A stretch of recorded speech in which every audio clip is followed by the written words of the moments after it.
Okay, I've got the frame rotated over on my wonderful Sawhorse Mickey Mouse kind of equipped rollover device, but it works, that's okay. It'll be coming off this shortly because it'll have to be, it's getting too heavy to roll over. That's why I had to stop the last shot. But anyway, this is the top side of the frame. We spent some time grinding off casting flash, hiccups and barbs and whatnot off anything that was cast. Again, stainless hardware, locking hardware on the spring hangers and everywhere else. You can see the little stainless clamps that will eventually hold the brake lines to the rear end, polished stainless. Here's the bracket for the upper mount for the sway bar. We've used polished acorn nuts to hold that on because they look a little bit nicer than what came in the kit again. Anyway, here's the sides of the frame.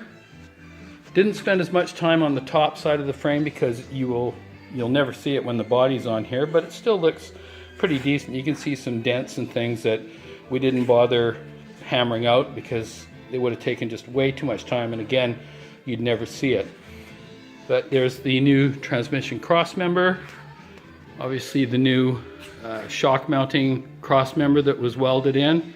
Most of these pieces that have been added to the frame were of a bolt-on design, but we went ahead and welded all the brackets so that they're permanently welded, plus it's a cleaner installation. And I might add that this is the first time I've ever done any frame modifications whatsoever.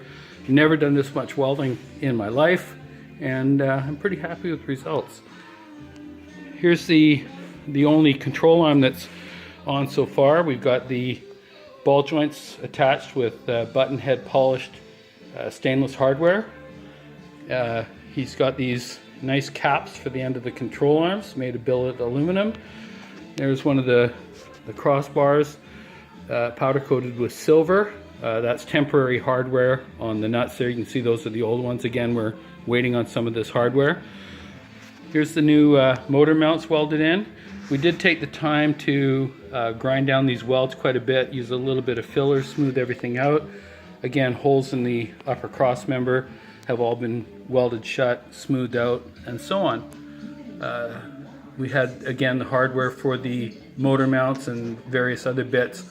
Anything that was steel not available in stainless or not desirable in stainless, we had satin chrome plated, just again for consistency of color. Here's the frame horn that was damaged in the accident. It's not perfect, but it's a heck of a lot better than it was. By the time all the sheet metal's on here, you're not going to see it, much of it anyway. And again, the front cross member, so on.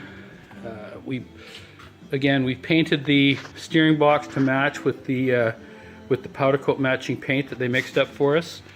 And I just swapped out the hardware that was on the steering box, again for button head stainless. That's all now torqued into place. Got the bumpers on. We had to re-rivet some of these areas of the frame that we took apart, and the rivets chose to be quite a bit of a bear to flatten out in those areas, so they just got welded in. They look like they're hammered in, but they're not. They're just welded. Look pretty good. Anyway, here's the other side of the frame rail, and looking pretty good. Again, all the holes have been filled. Springs, hardware, all brand new, of course. Still have to mount the disc brakes on the rear end housing. That's up next. And then over here on the table, we've got the parts that are in various stages ready to go or not. The old U-bolts that we're not going to use anymore, we're going to put those in temporarily while the other ones are being powder coated. The one lower control arm that's ready to go, again with the button head stainless hardware holding the ball joints in. Got these nice tie rod connectors, nice piece of hardware there, some billet that we had powder coated. Again, the look on this vehicle is understated elegance. That's why there's not a whole heck of a lot of chrome plate and flash everywhere. It's just mostly just meant to be tidy and very drivable. And spindle assemblies as far as we got. Again, we've got the powder coated, and this is the hardware that we're waiting for. All this hex hardware that came with the spindles, we have to replace that with button head. which again is proving to be a bit of a challenge trying to find. And there's the shock absorbers painted, ready to go for the front. And that's as far as we got. Looking forward to getting this thing assembled. Sooner the better.